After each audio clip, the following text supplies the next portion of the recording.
The cliche in the writer's room was 13 and out, 13 and out. And they told me that my career was going to be over because the show was not going to work. I watched every cartoon that I could as a kid, so I liked everything. In particular, there was an American cartoon, Rocky and Bullwinkle, by Jay Ward and Bill Scott. And it was very crummy animation, but it had great writing, it had great voices, and it had great music. Because at the time when I was looking at these cartoons, animation was actually declining in quality, at least animation on television. Everything was getting cheaper and crummier.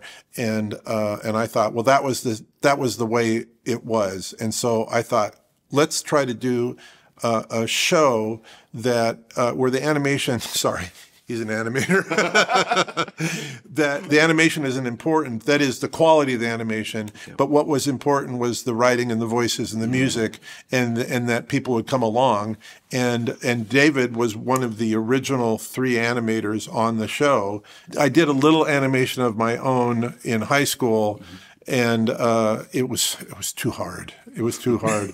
And my father was a filmmaker. The original Homer was a filmmaker, and he loved cartoons. And since my dad was also a cartoonist, I said, why don't you do animation? He said, the secret of animation is to get other people to do the hard work.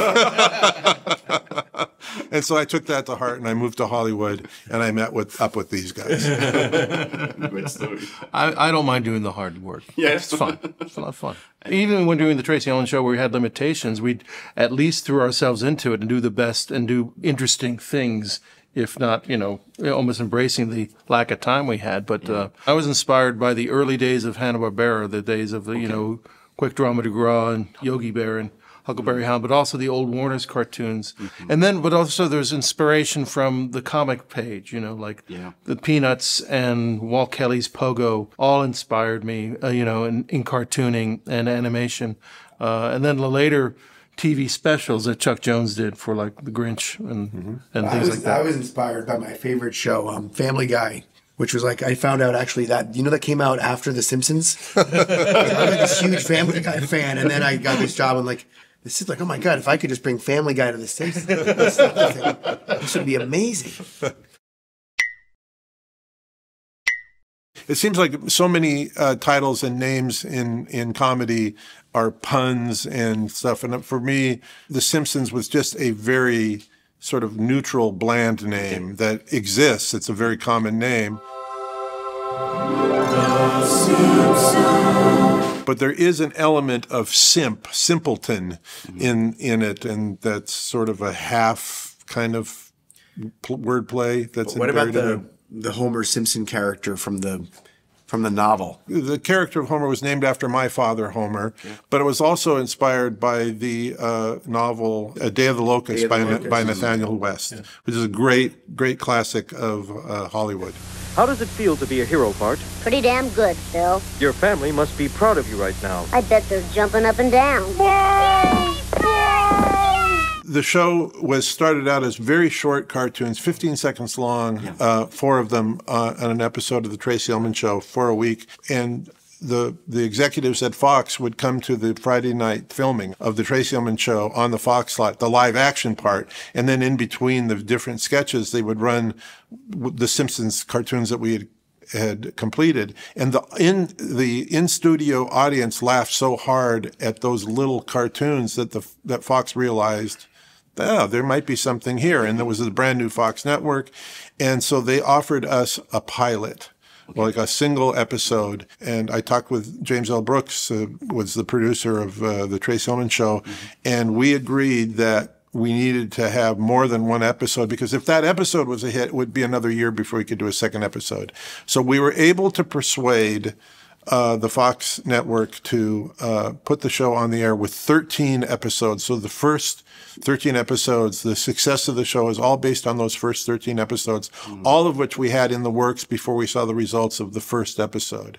So we were, guessing about what would work, and it turned out it worked amazingly. The production period of once we have the script, we have a table read of the script, so boarding and et cetera to finished. That's 6 to 9 months. Yeah, 6 to 9 months. Yes. The time that a script is developed and getting it to the table read might be a longer period, and the time afterwards in the post production may be a little longer. So it depends, and sometimes you can almost track an episode by the time the writer says, I have an idea for X, and the time it gets on the air is like 9 months. At the shortest. It could even be a year because we have episodes that we say that hold over to the next season. And, there you go. Obviously, we work on many episodes at the same time. Yes, exactly. Yes. We don't do one a week. In fact, that is Matt Selman's ordeal. That he has to keep all these episodes that are in different stages of completion. But that's fun. Like, if you work on an animated movie, you're doing the same scenes, the same story, the same characters for 4 years, and after you just get sick of it. I mean, it seems you must get so bored. Like every day we go in and we're working on different stories and different stages of animation, so it's very stimulating. We don't have enough time to get bored with any particular phase of the animation. Punaise, mais qu'est-ce qui nous arrive? On a été cartoonisés. The show has found a home on Disney Plus, and we've connected with our young audience in a way we never dreamed of.